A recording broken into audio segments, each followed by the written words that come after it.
Assalamualaikum warahmatullahi wabarakatuh.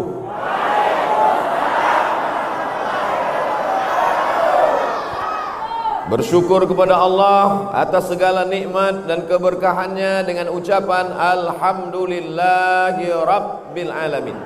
Berselawat kepada Nabi dengan ucapan Allahumma salli ala Sayyidina Muhammad wa ala alihi wa sahbihi wa barik wa salim. Mohon izin Kiai, mohon izin para bapak ibu majelis guru, insya Allah semua yang hadir ini dimuliakan Allah subhanahu wa ta'ala. Untuk almarhum Kiai Haji As'ad Al-Fatihah. A'udzubillahi minasyaitonirrajim. Bismillahirrahmanirrahim. Alhamdulillahirabbil alamin, arrahmanirrahim, maliki yaumiddin. Iyyaka na'budu wa iyyaka nasta'in, ihdinas siratal mustaqim, siratal ladzina an'amta 'alaihim ghairil maghdubi 'alaihim waladdallin. Amin. Kira-kira kalau ada undangan makan daging kambing, semua bisa datang tidak? Tak jelas jawabannya. Saya ulang sekali lagi. Kalau ada undangan makan daging kambing, semua bisa datang enggak? Ada yang bisa, ada yang tidak. Kenapa tidak bisa datang? Karena dia kena penyakit jantung koroner, karena penyakit kolesterol. Betul? Kalau ada undangan makan emping melinju, semua bisa datang tidak? Tidak semua bisa datang. Yang kena penyakit asam urat, dia bilang, mohon maaf nggak datang, tolong kirim duitnya aja. Kalau ada undangan minum teh, minum kopi, nama acaranya coffee morning. Coffee, kopi, morning pagi. Coffee morning, minum kopi waktu pagi. Tidak semua orang bisa datang karena takut penyakit gula, diabetes. Tapi kalau memuliakan Nabi Muhammad sallallahu alaihi wasallam, apakah semua bisa datang? Enggak juga. Yang ikut Abu Jahal, Abu Lahab tak bisa datang. Tapi semua yang beriman kepada Allah, beriman kepada Rasulullah, maka dia pasti akan ada NU, ada Muhammadiyah, ada Al-Wasliyah, ada Persatuan Tarbiyah Islamiyah, ada Nahdlatul Watan, ada Al-Irsyad, ada Persis, macam-macam organisasi sosial kemasyarakatan. Tapi ada satu titik temu persamaan, sama-sama asyhadu an la ilaha illallah wa asyhadu anna Muhammadan. Maka maulid inilah titik temu kita. Makanya siang ini saya yakin dan percaya ini yang hadir ini semuanya umat Nabi Muhammad sallallahu alaihi wasallam. Macam-macam. Ada laki-laki, ada perempuan, ada yang besar, ada yang kecil, ada yang gemuk, ada yang kurus. Wajah tak bisa saya lihat karena pakai masker. Ada yang lapar, ada yang udah makan. Yang udah makan siapa? Saya. Udah makan ikan haruan tadi. Tapi insya Allah semuanya akan mendapat syafaat Nabi Muhammad sallallahu alaihi wasallam. Dari mulai pertama saya datang sampai makan, foto-foto, adik-adik hadrah menyambut terus. Saya beberapa kali acara maulid, lama itu hadrah nggak berhenti-berhenti. Begitu saya sampai ke dalam masjid, ternyata flash disk, nggak ada orangnya. Jadi tadi saya mohon maaf Kiai sempat suuzon juga.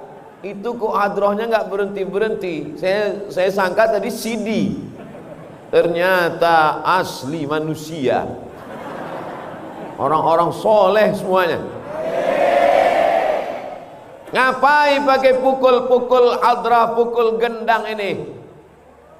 Ada seorang perempuan, dia bernazar, nanti kalau Muhammad sallallahu alaihi wasallam menang perang, aku akan pukulkan gendang. Ternyata Nabi SAW menang. Dan ketika Nabi pulang dari perang itu, si perempuan itu datang, "Ya Rasulullah, aku bernazar, kalau kau menang, aku akan pukulkan gendang." Kata Nabi, "Pukullah." Itulah dalil memukulkan gendang ini hukumnya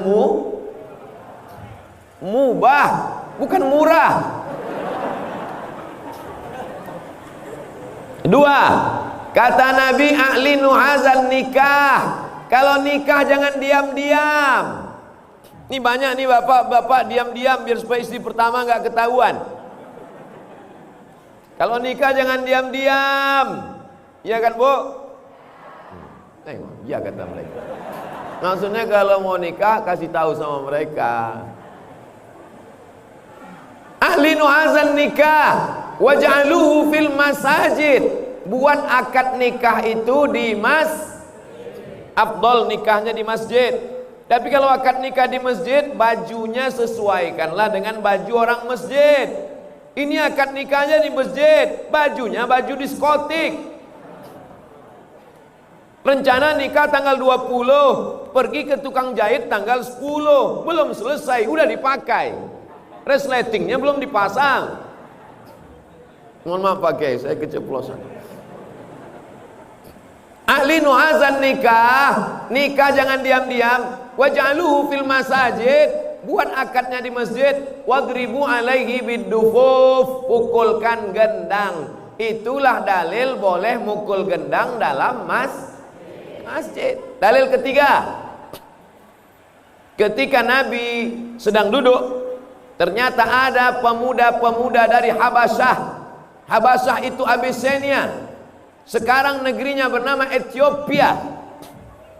Anak-anak muda Ethiopia sedang menari tarian tombak perang dalam Masjid Nabawi. Dan Nabi diam. Nabi diam itu menunjukkan setuju boleh menari tarian perang dalam masjid. Kalau tarian perang saja boleh, apalagi memukul gendang. Kenapa Ustaz sebutkan 3 dalil ini? Karena sekarang lagi tren orang nanya, mana dalilnya? Mana dalilnya? Padahal andai kita sebutkan pun dalilnya dia nggak paham juga. Menanya aja, mana dalilnya? Itu kan udah kusebutkan dalilnya. Waktu aku di pesantren As-Sa'adiyah Samarinda, sudah kusebutkan dalilnya. Aku belum nonton, ya kau tontonlah. Channelnya mana? Ustadz Abdul Somad Official. Jangan lupa subscribe. Yang belum subscribe, buka handphonenya. Sudah? Buka YouTube. Sudah? Tulis di situ Ustadz Abdul Somad Official. Enggak tuh buka-buka. Enggak bisa dibuka sini. Mungkin karena kita sedang rebut-rebutan, jadi YouTube-nya bingung. Aku mau pilih yang mana ya katanya. Terlalu ramai. Tapi nanti di luar insya Allah. Ustadz Somad ini ngajak-ngajak subscriber. Dia mau ngambil duit dari penonton. Duitnya nanti bapak ibu yang nonton, duitnya itu habis untuk beli beras.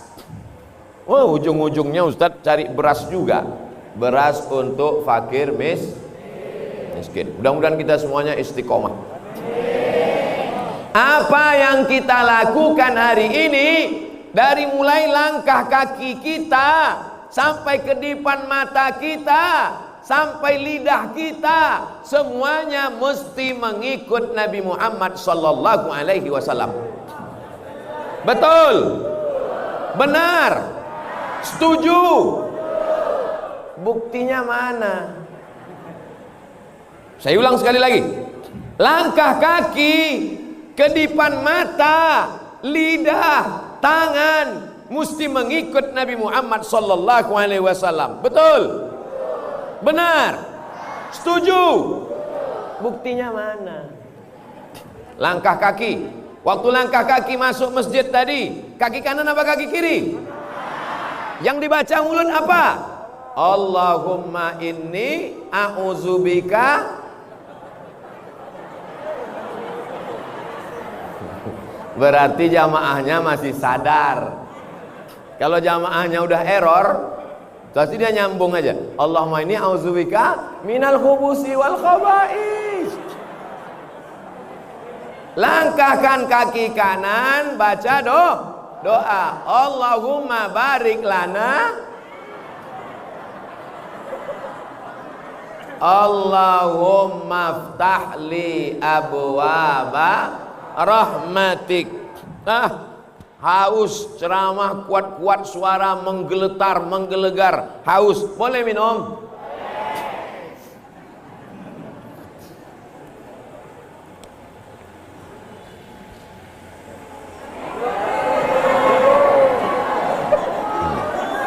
Nampak? Inilah umat Nabi Muhammad SAW.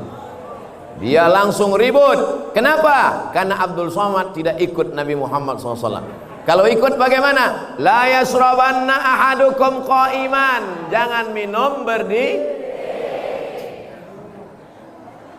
Idza syariba ahadukum falyasrab biyaminih. Kalau minum pakai tangan kah?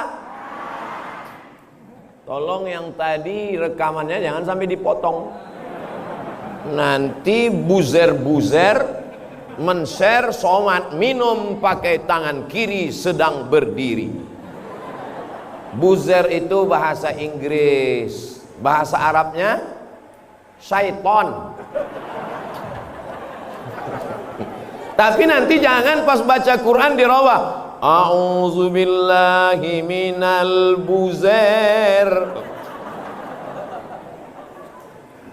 Kalau ada orang kerasukan setan, berarti itu diganggu buzer.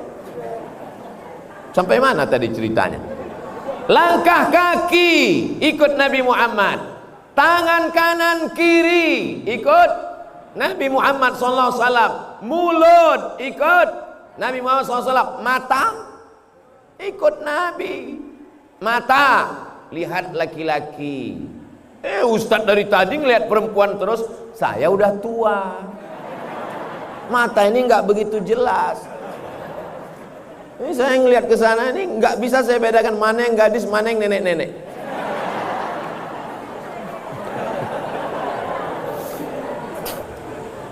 Dulu kalau saya ceramah kameranya satu. Sekarang di pesantren Sa'diyah di jendela kamera semua. Masya Allah, luar biasa. Insyaallah tabarakallah. Ini menunjukkan masyarakat santri yang hadir ini adalah orang yang kaya-kaya semua. Betul? Kalau memang betul kaya, keluarkan sumbangannya. Insya Allah. Semua yang hadir ini dapat syafaat Nabi Muhammad. Semua yang hadir ini masuk surga bersama Nabi Muhammad. Semua yang hadir ini matinya husnul khotimah. Kalau ada yang sakit-sakit segera disembuhkan. Kalau ada yang hatinya kotor, dia segera bertobat. Kalau tidak juga bertobat, cepat dia mati. Gak boleh doakan orang mati, doakan orang Mana yang lebih hebat? Profesor, doktor, insinyur, jenderal bintang 5 Fulan bin Fulan dengan Kiai Haji Sa'ad.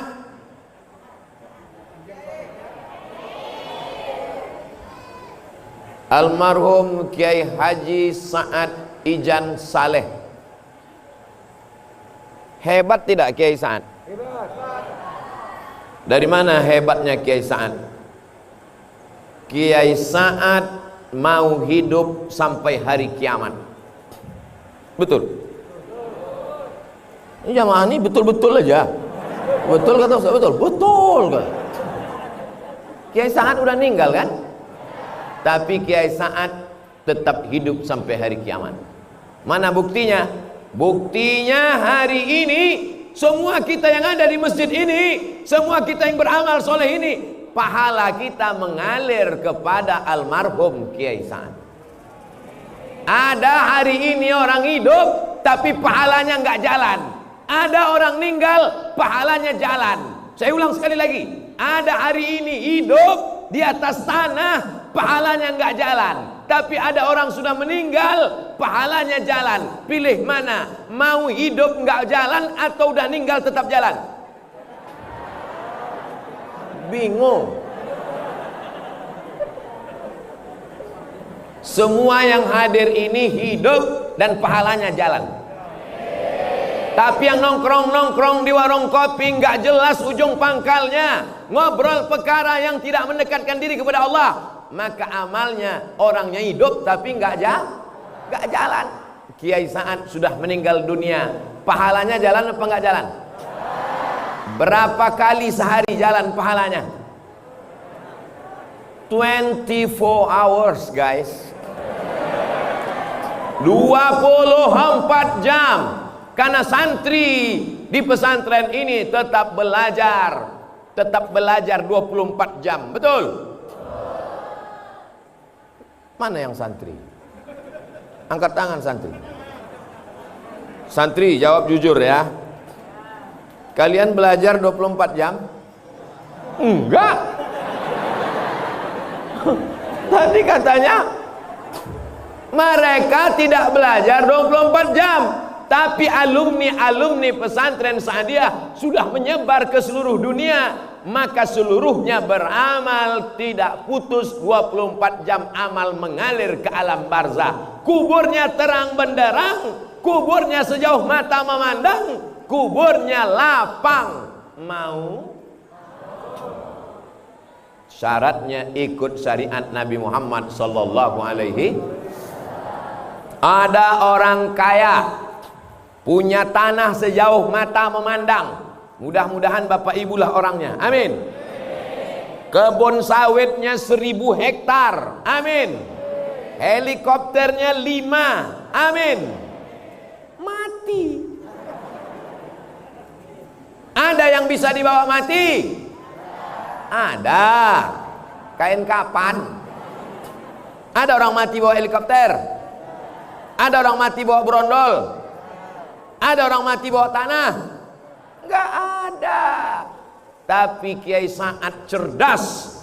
Dia wakafkan tanahnya, dia bangun masjid, dia bangun kelas, dia bangun asrama, dia meninggal dunia, mengalir pahalanya. Dan tanah yang sudah diwakafkan tidak bisa diwariskan, tidak bisa dijual, tidak bisa dihibahkan, karena dia sudah menjadi milik Allah. Maka pelajaran dari Kiai Sa'ad, santriwan santriwati, semua yang hadir ini, insya Allah semuanya orang yang kaya raya punya tanah. Kalau sudah punya tanah, nanti bangunlah sekolah Islam, TK Quran, SD Quran, SMP Quran, SMA Quran. Setuju? Doakan supaya semua yang hadir ini bisa buat sekolah Islam. Komunis merajalela, sekuler sudah berkuasa, liberal sudah hebat, Syiah sudah di mana-mana. Tidak ada yang bisa melawan semua ini kecuali Ahlus Sunnah wal Jamaah. Maka insya Allah alumni pesantren Sa'adiyah, mereka ini yang akan memperjuangkan Ahlus Sunnah wal Jamaah. Anda yang sudah mendaftarkan anaknya ke pesantren Sa'adiyah, alhamdulillah. Yang sudah ku kasih tahu belum juga mendaftarkan, sudah ku kasih tahu nggak mau tahu juga, daftarkan anak Anda ke pesantren Sa'adiyah sebelum tanggal penutupan berikut ini. Potong videonya 1 menit, nanti saya kirim ke Instagram Abdul Somad Official Contreng Biru. Apalah itu Instagram Ustaz Somad itu, isinya endorse saja.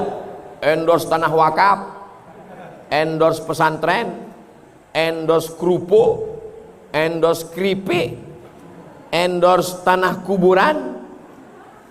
Semua itu insya Allah akan menjadi amal amal Somad.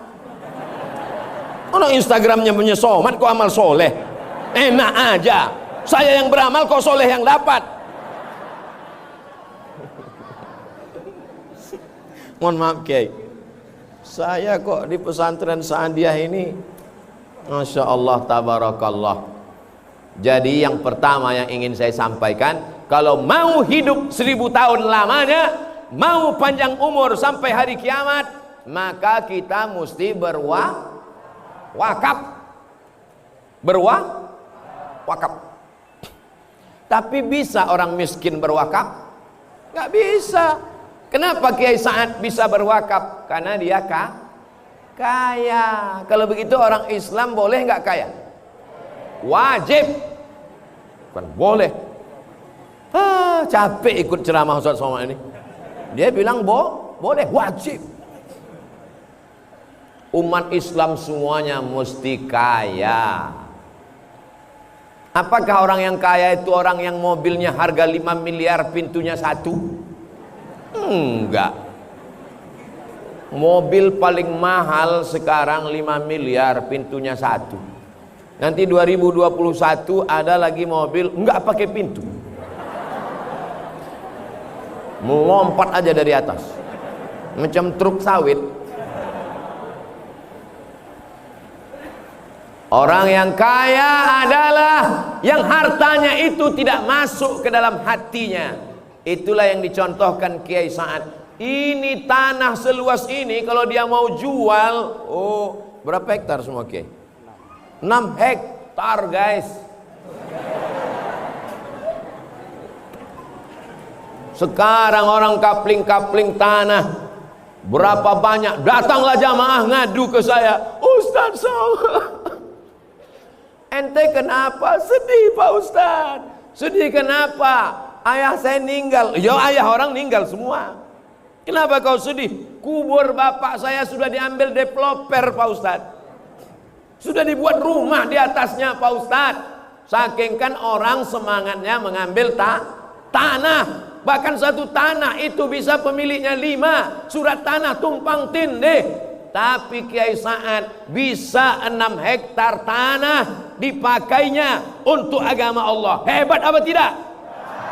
Semuanya siap mau seperti Kiai Sa'ad. Semuanya mau seperti Kiai Sa'ad.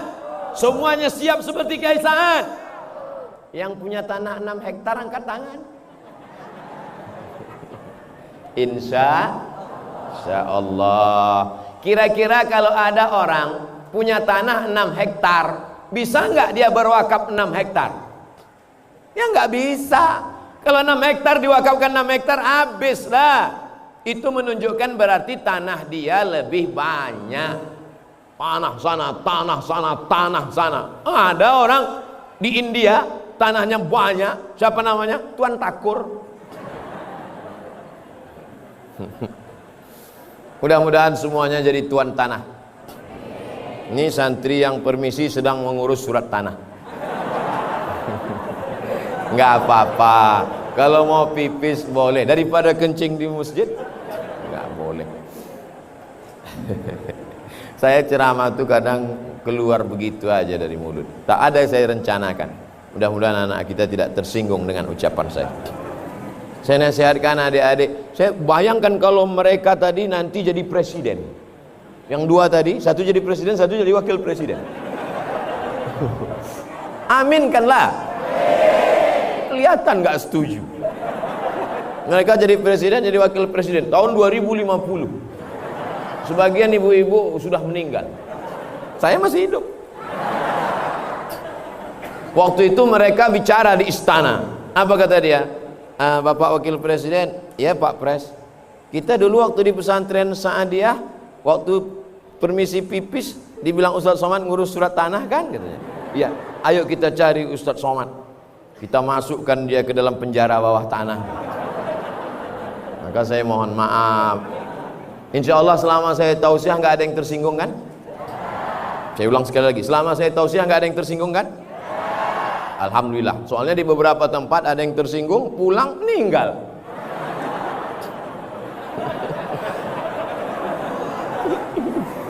Hah? Saya diberi waktu 10 menit lagi. Maka ini saya mesti cepat-cepat ceramahnya nih. Maka oleh sebab itu daripada makan jangan kemesuhan masyarakat yang harus berwakaf kepada Allah Subhanahu wa taala, karena kita akan mati menghadap Allah. Karena tinggal 10 menit lagi. Yang pertama kita mesti berniat kalau dapat rezeki kita mau berwakaf. Yang kedua, setelah orientasi kita wakaf, maka kita semangat cari rezeki. Ibu, kalau bapak nanti pulangnya sampai tengah malam jangan marah, karena mereka mau cari rezeki untuk berwakaf. Udah Pak, mereka udah izin.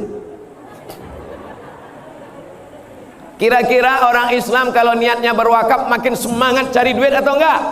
Makin semangat. Tapi semangat cari duit bukan untuk mobil baru, bukan untuk rumah baru, bukan untuk motor baru, bukan untuk sepatu baru, bukan untuk istri.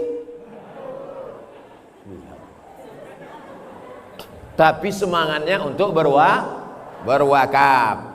Ada 3 poin yang mau saya sampaikan. Pertama, niat hidup mesti sebelum mati sempat berwakaf. Amin. Yang kedua, kita mesti kaya raya cari duit, tapi tujuannya bukan dunia, tapi untuk beramal untuk akhirat. Yang ketiga, kalau sanggup bangun masjid, bangun masjid. Kalau nggak sanggup bangun masjid, makmurkan masjid dengan sholat berjamaah.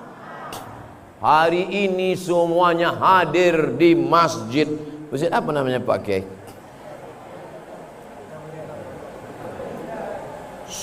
Semuanya hadir di masjid. Turun saya tadi langsung disambut oleh Paskas, pasukan amal soleh. Masuk ke dalam, disambut sama anak-anak muda pakai jaket biker subuhan Samarinda. Keluar habis makan, sebelah kanan polisi, sebelah kiri tentara. Takbir. Bayangkan, semua yang mau pura-pura gila langsung waras. Lihat, semua yang hadir, polisi, tentara, biker subuhan, Paskas, dan yang tak saya sebutkan nama kelompoknya, organisasinya, ormasnya, komunitasnya, satu persatu, tapi mereka tidak akan luput dari catatan malaikat. Betul? Nanti kalau pulang ada yang nanya, apa isi ceramah Ustadz Somad tadi? 3. Yang pertama, sebelum mati mesti berwakaf. Yang kedua, kita bisa berwakaf kalau kita kaya raya. Yang ketiga, kalau mampu bangun masjid, bangun masjid. Kalau belum mampu bangun masjid, makmurkan masjid. Makmurkan masjid dengan apa? Sholat berjamaah. Gimana supaya anak-anak mau ke masjid ramai? Siapkan telur ayam. Ini telur ayam. Saya tadi waktu duduk ngelihat ini terbayang waktu kecil.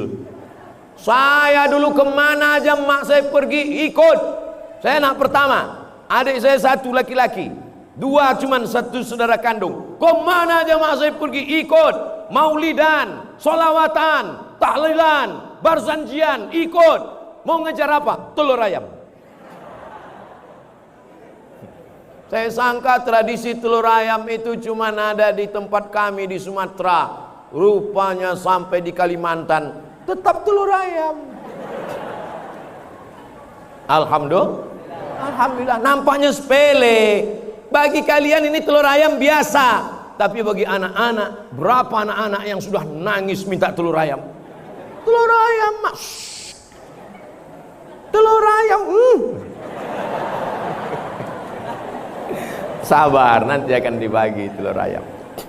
Inilah yang akan menyelamatkan di hadapan Allah. Betul? Apa beda telur ayam ini dengan telur ayam yang ada di Sumatera? Ini telur ayam NKRI. Merah darahmu, putih tulangmu. Kau potong ayam itu, akan kau lihat merah putih di dalam. Darahnya merah, tulangnya putih. Kecuali ayam yang semuanya hitam, namanya ayam cemani, bukan ayam Afrika. Sepele, remeh temeh, tapi ini adalah amal yang luar biasa. Mudah-mudahan apa yang kita lakukan ini semuanya dapat pahala catatan amal soleh di sisi Allah. Mudah-mudahan para kiai kita, tuan guru kita panjang umur sehat badan. Santriwan santriwati kita makin betah di pesantren, semangat sampai tamat kelas 6. Habis itu lanjutkan ke Kairo, Al-Azhar, Mesir. Setelah itu pulang mengabdikan ilmunya ke Samarinda dan ke seluruh Republik Indonesia. Ala hazihin niyah wa kulli niyatin salihah. Al-Fatihah.